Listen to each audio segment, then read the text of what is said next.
I survived a hoarder home, abuse, toxic relationships, and losing my job. Now I'm broke, job hunting, and fearing another breakdown. WTF. Trigger warning: abuse of various types. Please prepare for distressing content. This is a significant amount, and I apologize for being unable to provide a concise summary. In a sense, this is the summary. I am a 37-year-old male who was raised in a household filled with clutter, which suffered from multiple infestations including large and small cockroaches, fleas, and spiders. Throughout my childhood, I faced both physical and emotional abuse from my older brother, who once even struck me with an aluminum towel rack he ripped off the bathroom wall. My family frequently engaged in loud arguments, occurring several times a week. In 6th grade, I endured sexual abuse for the first time at the hands of that same family member. I pleaded with my parents to allow me to participate in the arts. However, apart from one summer of pottery classes in elementary school, I was prohibited from pursuing my interests and was compelled to engage in sports, which I despised and had no talent for. Instead of investing in acting classes or piano lessons things, I earnestly requested they squandered money on sports activities. This experience effectively conditioned me to lack autonomy and control over my life, leading me to believe that the opportunity to explore these interests has now passed, especially since I spend 10 hours a day working with limited time off just to cover bills and rent. Any girlfriend I had during middle school was relentlessly ridiculed by my family. They even mocked my first girlfriend by calling her Chewbacca, as a rumor circulated that her father forbade her from shaving her legs. We were merely in 6th grade. This significantly distorted my understanding of and approach to relationships. Beginning in 8th grade, for a decade, I experienced an average of one friend either dying or committing murder each year. My high school girlfriend manipulated and isolated me, preventing me from forming meaningful relationships with others during this period. She constantly accused me of infidelity, presenting absurd evidence. On one occasion, she even catfished me to try to catch me disloyal while I was being faithful. This led to years of being under constant scrutiny. The final breaking point occurred when she proposed a threesome and would not accept my refusal. After hours of her returning to the topic, I tried to engage with her as if she genuinely wanted to explore her sexuality. At that moment, she yelled at me and called me a worthless piece of trash for even contemplating being with another woman, subsequently locking herself in the bathroom. She pleaded with me to remain as a roommate because both she and her mother depended on my income. Foolishly, I consented. Thankfully, this arrangement ended within a week when I had a female friend over, prompting her mother to go into a frenzy. Despite the fact that nothing was happening between us, she accused us of being intimate, vandalized my car, yelled at me, and hit me, not necessarily in that order. Ultimately, I moved out and stayed on my friend's couch for a few days until I secured an apartment. I have had close friends seem to go out of their way to ensure I felt as miserable as possible. During a road trip, 4 of them gaslighted me, asserting that I had blacked out an entire night and forgotten about watching several episodes of an anime with them due to my drinking problem. I did, to be fair, have a problem at the time, given the circumstances. When they were proven incorrect, rather than apologize for triggering a full-blown panic attack and acknowledging their frequent exclusion of me, they reverted to blaming my drinking and suggesting that if I hadn't consumed so much, it wouldn't have been reasonable to assume I had blacked out. Those same friends were my roommates and once invited me to a Christmas party at our duplex where I was paying rent. All of the other attendees were in relationships. They convinced me to attend by assuring me they would refrain from excessive drinking and being affectionate with their partners. I genuinely attempted to decline the invitation, as I had just exited a toxic relationship with someone who had stolen from me on multiple occasions. The breakup was incredibly painful, and I expressed that I didn't think attending such a gathering would be beneficial for my mental well-being. They assured me they wouldn't get intoxicated and turn it into a display of affection. However, when I returned home from work, they were already intoxicated, and things quickly escalated into what felt like a near orgy in the living room while I sat alone on the couch. I eventually retreated to my room, where I drank alone, listening to melancholic music. Between songs, I could hear them disparaging me. I cried myself to sleep.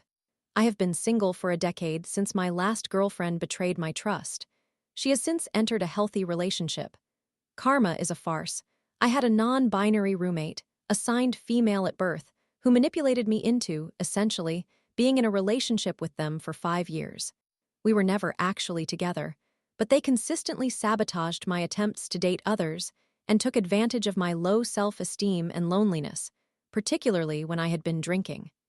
Aside from the repeated sexual assaults, there was one glaring incident during a camping trip when I awoke to find them on top of me, which I consider straightforward rape. Having consumed alcohol and used marijuana throughout the day, I was in no state to consent, even if I had been awake.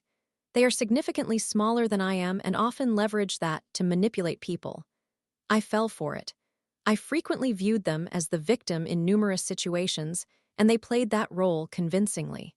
Upon realizing I would never desire a romantic relationship with them, they found someone who would, abruptly severing ties with me. I lost countless friends defending their actions. They abandoned me multiple times for a man they had met merely 2 months earlier. I spiraled into a deep depression, spending most nights alone at home, playing video games and crying while they were out enjoying themselves. I don't even enjoy video games. One night, we argued because I was genuinely devastated over losing my best friend, tears streaming down my face when they raised their voice and exclaimed, "I don't understand why you always have to be such a little derogatory term for a female dog." Additionally, I worked with this individual. I had a 17-year career in the news industry, during which I earned a decent income. While I wasn't wealthy, driving for Uber on the side had afforded me a comfortable financial situation. Having to go into the station every day and see my abuser took a severe toll on my mental health. There were other factors that I am legally prohibited from discussing due to a non-disclosure agreement I signed. However, the inability to converse with my coworkers without my abuser interrupting kept me isolated in my office. They frequently interjected during roughly 80% of my visits to the newsroom in failed attempts to bond with those coworkers.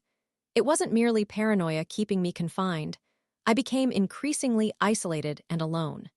I refrained from reporting the issue to human resources, fearing it would adversely affect their life.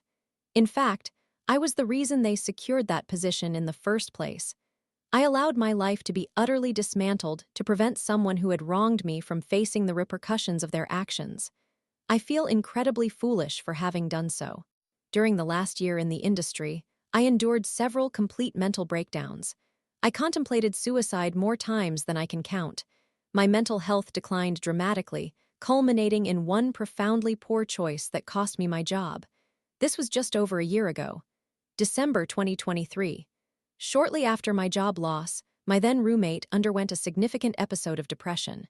She ceased paying her share of the rent and spent her days indulging in video games. I found myself struggling to support myself while covering her portion of the rent solely by driving for Uber. I still possess the dashboard camera footage of me experiencing a panic attack and pulling into a parking lot. I hope that, someday, I can look back at that video with pride for having overcome it, but I am losing hope.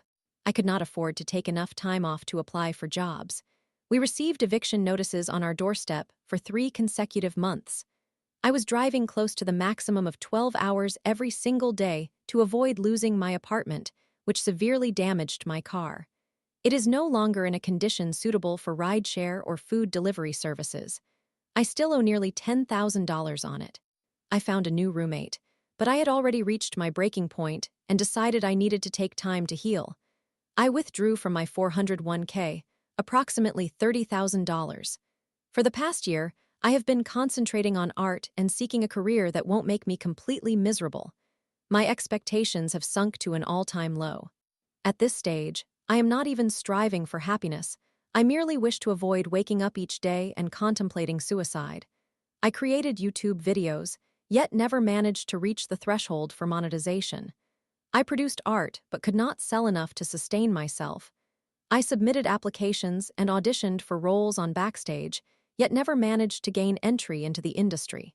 I applied for positions where I envisioned myself being fulfilled hundreds of them, but only received 2 interviews, which, naturally, did not lead to employment. Eventually, I managed to secure a job as a tour guide. but it is far from sufficient to cover my expenses. While I excel in this role and consistently receive positive feedback on TripAdvisor and Google, the opportunities for advancement elude me. I am clearly skilled at entertaining, but I cannot seem to find a break, not even a substantial one. I merely long for a situation where I can pay my bills with only a few minor side gigs. With my financial resources depleting, I began applying for more than 10 jobs a day simply for the sake of securing employment. I obtained one position that I am unsure is an ideal fit for me, but I must make the most of it, as my options appear limited. I continue to apply for other positions and strive to remain optimistic. I had initially allowed myself to be selective because I wanted to find fulfillment, but now I am terrified of the prospect of reverting to my previous circumstances when I first lost my career, and this time without a safety net. I currently have less than $1,000 to my name, and I feel foolish. I desperately wish to bring happiness to the world, yet I seem utterly unequipped for success in achieving that goal. I feel completely lost. Every endeavor I have attempted has failed. I possess nearly 2 decades of experience in video editing and camera operation, yet due to the abrupt loss of my job, I lack a reel to showcase my skills. While I genuinely enjoy that work, I cannot demonstrate my proficiency, leaving me with virtually no chance of securing another position in that field. I have made numerous attempts. Those who have reached out to me have explicitly stated that my absence of a reel is detrimental to my prospects. Furthermore, I do not think I wish to return to the news industry. Have you seen the news lately? It is disheartening. That's the last thing I need, given my current mental state. The same applies to pursuing a career as an actor or entertainer. I lack anything resembling a professional reel and do not possess the necessary equipment to create one. My computer can barely run basic video editing software, let alone Adobe Premiere, in which I have a decade of expertise. I cannot prove my capabilities beyond what is listed on my resume. There is much more to this story, but these aspects significantly weigh on me as I struggle to simply exist. I awaken each day overwhelmed with anxiety and depression. I do not think I will ever experience happiness neither in my career nor in relationships. I cannot even trust that my friends are not currently treating me poorly, only to have clarity in hindsight 5 to 10 years down the line, given previous patterns. I yearn to give up, yet I also deeply desire to flourish. However, I cannot see a path to achieving that. My anxiety is severely hindering my life. Story 2. After a woman damaged my mom's car, her cop boyfriend tried to cover it up. My mom fought back, and they both lost their town's support. I am uncertain if this qualifies as professional revenge or not, but I found it quite amusing, and they received their just desserts. This account is rather lengthy, so I have included a summary at the conclusion. For context, I reside in a predominantly Caucasian suburban area in New Jersey, and my family is of Asian descent. While the community is generally fine, it is no secret that some residents harbor significant racial biases. One of our neighbors, let's refer to him as Anthony, is a retired police captain from a different municipality, but he maintains a friendship with the police chief of our town. My mother is a first-generation immigrant. Although she speaks English fluently, her accent remains distinctly Asian. A few years back, my mother went to visit a friend located on the opposite side of town. She parallel parked directly in front of her friend's house, which is situated at the bottom of a small incline. When she was leaving, a woman driving a Jeep Wrangler with her children was descending the hill, yet she was still a considerable distance away, allowing my mother to exit her parking spot. The road was quite wide, accommodating 5 vehicles side by side, and there was a stop sign approximately 40 feet ahead. At that moment, my mother was already out in the roadway, fully departed from her parking space, and had traveled about 10 feet when the Jeep driver suddenly sped up from behind my mother's car and cut directly in front of her, crossing over a double yellow line to do so. Due to the angle at which she cut my mother off, the Jeep's rear wheel ended up tearing off my mother's front bumper. My mother promptly brought her vehicle to a halt, and the woman exited her vehicle after straightening it on the road. Upon stepping out, this woman, we shall call her Karen, instantly began yelling profanities at my mother. Karen instructed my mother to contact the police, to which my mother responded that her phone had died. My mother's friend and her son, along with our neighbor, came outside after hearing the disturbance to assess the situation. The neighbor, an elderly gentleman, inquired what had transpired, and Karen shouted, "Are you f***ing blind? An accident occurred. Go call the police. I need to notify my boyfriend." The son, who had taken a law class in college, offered to take several photographs of the accident scene and send them to my mother later. This will become crucial later on. The neighbor called the police, but Karen's boyfriend arrived at the scene before the officer. Let's refer to him as Kenny. When Kenny finally arrived, he asked my mother to explain what happened. But just as she began her account, he interrupted her with, "Wait just a moment," and approached the boyfriend. It turns out the boyfriend, we will call him Sam, was an officer in the town, well known among middle school students as he occasionally visited to discuss topics like the DARE program during assemblies. Sam was off duty at that moment, having come when Karen called him. As soon as Kenny recognized his buddy Sam, he shifted his focus to him instead of engaging with either my mother or Karen. They conversed for a short while before sending everyone on their way. My mother attempted to speak with Kenny before he departed, but he dismissed her, claiming he had obtained the necessary details and that she would receive the police report within 1 to 2 weeks. When my mother eventually received the police report, it indicated that she had pulled out without signaling and had collided with Karen's vehicle. Moreover, Karen expected my mother's insurance to cover the damages to her rear wheel. Concerned about the inaccuracies in the report, my mother sought advice from our neighbor Anthony, who was outraged, and suggested she go to the police station to ask to see the chief, instructing her to mention that she wished to file an internal complaint. That day, equipped with the photographs sent by the son, my mother went to the police station and requested to see the chief. The officer at the front desk informed her that she could not simply walk in and request to see the chief. My mother replied, "All right, then where should I go to file an internal complaint?" prompting the officer to promptly straighten up and say, "Right here. Follow me." He escorted her to the back, where the deputy chief entered and began recording their conversation. As the chief was unavailable, my mother presented all of her evidence to him. After laying out the proof that Karen was indeed at fault, my mother also expressed her desire to file a corruption complaint against both Kenny and Sam. Kenny had clearly failed in his duties by neglecting to question the actual participants involved in the accident and omitting the fact that 2 passengers were present in Karen's vehicle from his report. Even Karen later acknowledged to an investigator that Kenny had never spoken to her. My mother even mentioned the racial element, suggesting that perhaps Kenny ignored her due to her pronounced Asian accent. Meanwhile, Sam had obstructed the investigation despite not being present at the scene during the incident. The deputy chief stated he would initiate an internal probe to determine if any action was warranted. In parallel, my mother filed a claim with her insurance and shared the evidence with them as well. They concluded that since the accident was clearly not her fault, they would not compensate Karen a single dollar and would instead contact Karen's insurance to reimburse my mother. A considerable amount of internal bureaucratic investigation followed, including interviews with Karen, my mother's friend, and the friend's neighbor. About a month later, an officer visited our home to inform my mother that Kenny had faced disciplinary action, though there was insufficient evidence to reprimand Sam, and wanted to know if she had any further issues. Since Karen did not appear to have engaged in any additional conduct warranting action, and the expenses related to the vehicle damage had been addressed, my mother stated there was nothing else. Now, here's the entertaining part. 3 days after the officer's visit, a letter arrived in the mail regarding a court hearing. Apparently, Karen had opted to file 3 tickets against my mother just 1 day before the statute of limitations expired. It seems that in New Jersey, citizens can lodge complaints against other citizens for legal infractions, something our family had never encountered until this incident. And because of the timeline of her filings, we were unable to counter the complaints by the time they were received.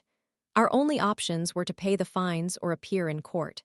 We speculated that Karen learned about this option from Sam, which was hardly surprising, and her only rationale for pursuing this route was that she assumed my mother, due to her noticeable Asian accent, would lack the knowledge on how to handle the tickets and would simply pay them off. What she failed to anticipate was my mother's assertiveness and her vast network of acquaintances. Within one day, my mother secured legal representation to contest the case and promptly requested a change of venue from our town's small court to a larger court in a neighboring town. The reasoning behind this was that should the case proceed in our town, my mother would be at a significant disadvantage pitted against our community's esteemed police department, while relocating the case elsewhere would level the playing field. Furthermore, given that my mother worked from home running her own business, attendance at court in a different town would be a considerable inconvenience for Karen, who held a full-time position in our community. The lawyer gathered substantial evidence against Karen, ensuring her chances of winning the case were virtually non-existent. On the day of the court hearing, Karen failed to appear, resulting in the case being dismissed. While that was a satisfying victory, what transpired afterward was even more gratifying. As my mother and sister have numerous friends throughout the community, news of Karen and Sam's deceitful actions spread rapidly. Soon, half of the town was aware of the situation, which led to both Karen and Sam transitioning from community favorites, thanks to Sam's reputation, to being viewed as two of the most unscrupulous and untrustworthy individuals. Sam ceased receiving invitations to school assemblies, while Karen faced ostracism among the PTA at her children's school. Additionally, Anthony had a private conversation with the police chief, and we discovered that while Sam did not face official penalties, he had been severely reprimanded by the chief. Summary: a woman cut off my mother, causing damage to her vehicle, and her police officer boyfriend attempted to conceal it. My mother retaliated, resulting in one of the officers facing disciplinary action and the woman receiving nothing. The woman filed a complaint just before the statute of limitations, preventing my mother from countering it. However, my mother took the case to court, had it dismissed due to the woman's absence, and subsequently shared the story with many in the community. Before long, the entire town was aware, and both the woman and her boyfriend no longer enjoyed the same level of acceptance. I was surprised to return to my Reddit account after a few days to see this story gaining so much traction. For those of you doubting its authenticity, you are welcome to hold your belief. I have also come across many fabricated tales on Reddit, so I do not fault you for regarding this rather extraordinary account as dubious. Some smaller details might be slightly off, considering this happened a couple of years ago and I was away at university during much of it, but the essence of the story remains true. Regardless, I appreciate your interest in reading it, whether you choose to believe it or not. Story 3. Pastor lies about roof costs, steals from donations, gets caught cheating, and faces public shame and legal troubles. What a twist. If you prefer to view this content on YouTube, that is perfectly acceptable to me.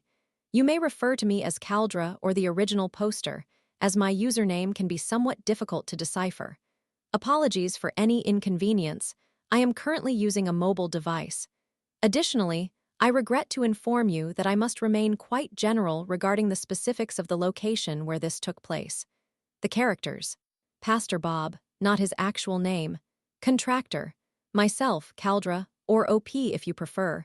Setting the scene: I have worked as a computer technician for over 15 years, dealing with a wide range of computer systems, from small point-of-sale devices to large rack-mounted servers. I had recently started attending a new church. At this church, I was interested in dating a woman, which was her suggestion. Unfortunately, that relationship faltered, but that is a different narrative. Now, let us proceed. This event occurred approximately 5 years ago. I had just endured an extensive sermon focused on generosity and aiding those in need. At the conclusion of the sermon, Pastor Bob requested an extra contribution because the church's roof required repairs, and the estimated cost was $20,000. That's correct, $20,000 for a new roof. After the service, I was speaking with my date when Pastor Bob approached me. I greeted him, and he introduced himself. We engaged in conversation, during which Pastor Bob inquired about my profession. I informed him that I am a computer technician who operates a shop. While I was sharing this information, I sensed that he likely already had some knowledge of my occupation. Pastor Bob requested that I examine his laptop, which was functioning slowly, and I accepted the task. Upon powering on the laptop, I heard a clicking sound, which indicated to me that the hard drive was likely failing. However, I was still able to access the data, which was promising for potential recovery. I informed Pastor Bob that the hard drive was deteriorating and needed replacement, and I also mentioned I could likely recover the data. He asked me about the cost of the repair. I explained that I would typically charge around $250 for similar work, but I was willing to donate my time and only required $60 for the new hard drive. Pastor Bob consented, so I prepared an invoice: new hard drive $60, labor $0, data recovery $0, and a time frame of 2 to 4 days for the repair. Pastor Bob signed the invoice, and I took the laptop to my shop. Upon opening the laptop, I found myself frustrated with the number of screws and clips used by HP. I successfully removed the hard drive and connected it to my recovery setup. I initiated the data cloning process onto a new hard drive, but not the one intended for the laptop. Rather, I used a high-performance storage drive. After securing the shop for the day, I went home. The following Monday, I unlocked the shop and checked on the recovery process. It was making progress, but would require at least 10 more hours. I then attended to other customer requests, and by closing time, I locked up and returned home. On Tuesday, I had possessed Pastor Bob's laptop for 2 days. As I opened the shop, I inspected the recovery rig, and I was pleased to find that the data recovery was complete, with 100% of the data retrieved. The report indicated that the hard drive had developed numerous bad sectors. Now, I faced a decision. I could either install a 1 TB hard drive for $60, a 120 GB SSD for $60, or personally finance a 240 GB SSD for $100. I decided to treat myself and opted for the 240 GB SSD. I then transferred all the data from the recovery drive to the new SSD. 1 hour later, the cloning process finished. I verified that I called Pastor Bob to inform him that his computer was ready, and he responded enthusiastically, stating he would come to retrieve it soon. Approximately 45 minutes later, Pastor Bob arrived. I demonstrated the functioning and improved performance of his laptop. He was thrilled and signed the pickup form, paying me with a check for $60. It is noteworthy that he paid by check. I conduct bank runs every Monday and Friday.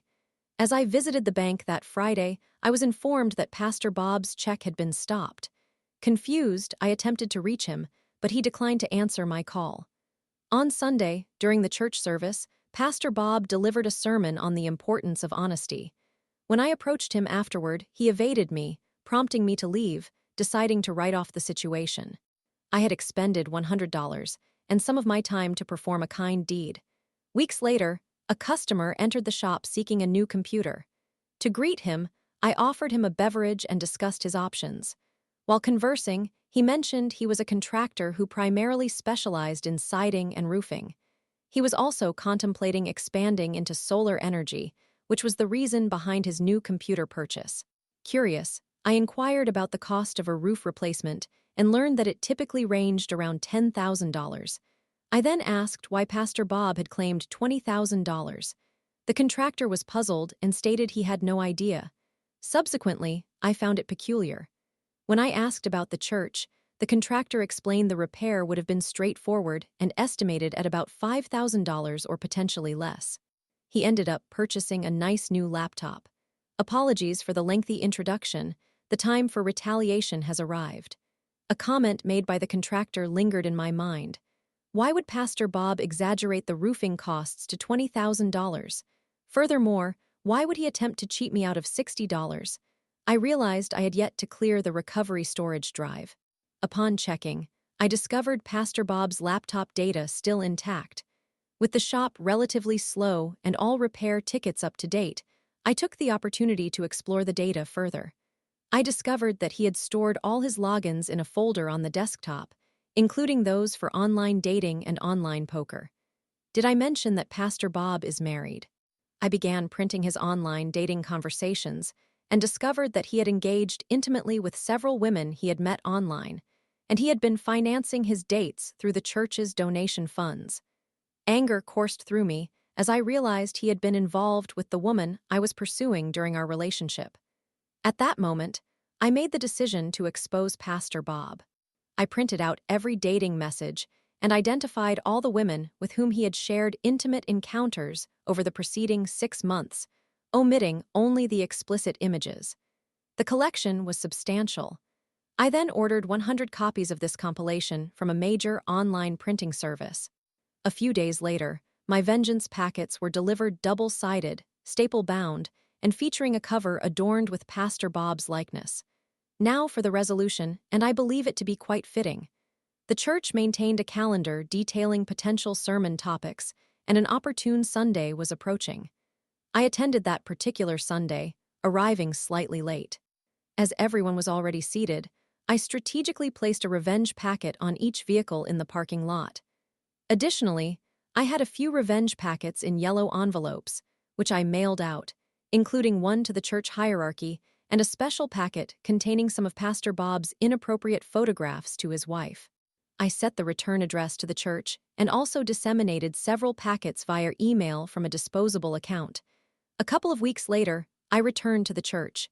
Pastor Bob was no longer there, nor was his wife.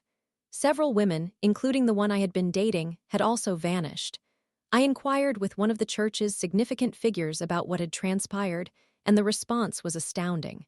I learned about my revenge packets and how everyone had received one. The day my packets circulated, Pastor Bob had delivered a sermon criticizing infidelity and dishonesty in marriage. I thanked the church calendar for the impeccable timing.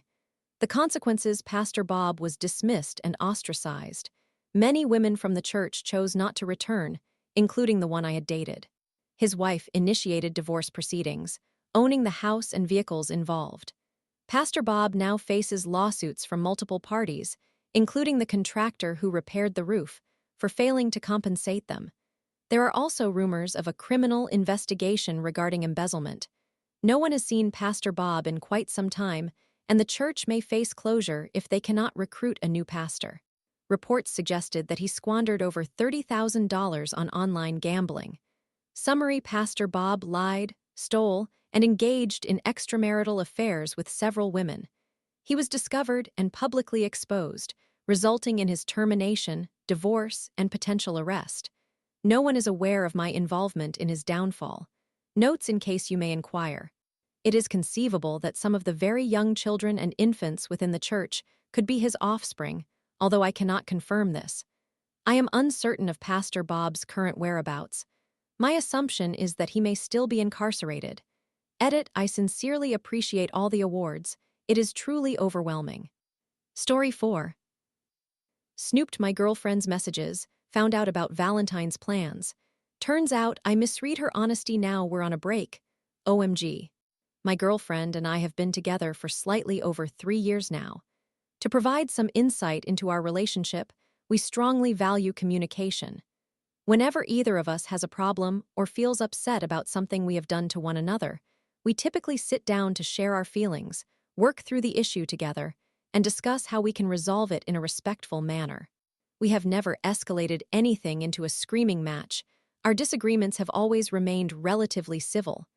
However, at the onset of our relationship, I harbored some doubts about her commitment to us. At one point, one of my friends discovered her Tinder profile approximately 1 month into our relationship. I didn't think it was a major concern, so I inquired about it, and she explained that she must have forgotten to remove it, which she then did. That seemed to be the end of that situation.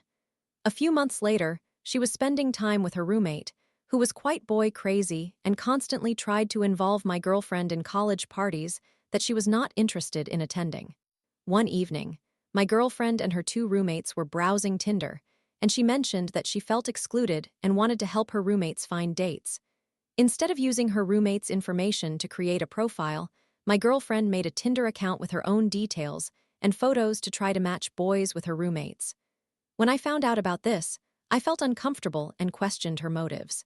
I expressed my concerns, questioning why she would do something like that, and why it took her so long to delete her original account. I was worried that she had been using it casually while engaging with other individuals. Again, she deleted the account in front of me and assured me that she would never do that again, claiming that she merely wanted to enjoy herself with her friends. However, I remained suspicious for quite some time about whether she was communicating with other men without my knowledge. Then, about a year ago, I noticed her Hinge app on her phone. It was early in the morning when I discovered it, and I was furious because she had assured me she wouldn't do this again, and this was the third occurrence. In that moment, I seriously contemplated ending our relationship, but chose to leave for a couple of hours to gather my thoughts before discussing it with her, knowing that there must be a reason behind her actions. We had arguments, yet never reached a point where we felt unhappy with our relationship. After talking it through, she provided a valid explanation for her behavior, which was linked to an identity crisis she was experiencing. I understand I probably should not have given her another chance, but based on how well I knew her, I felt I could trust her words. Since then, even though I have forgiven her on 3 different occasions, I find myself constantly questioning whether she is communicating with someone else. My tendency to overthink leads me to feel inadequate and fear that she is seeking attention from someone else. Recently, she started a new job that requires her to work overnight shifts 7 days a week, with the entire following week off. Initially, I encountered no significant issues with her schedule because it was simply part of her job, and I thought we could adapt. However, I soon felt like she had limited time for me, as she would be exhausted after her long working weeks, and we struggled to find the energy to engage in activities together. Conversely, she has formed strong connections with her coworkers and has been planning various trips and events with them, yet she seems less motivated to organize plans with me unless I take the initiative. While she is at work, I use her gaming computer, which we recently built, as it is superior to playing on my laptop when I am at her apartment. Normally, we log in and out of our accounts when finished, but one day she left her Discord account open, and I noticed a message she had sent to one of her coworkers, male, age 26, regarding an event on Valentine's Day.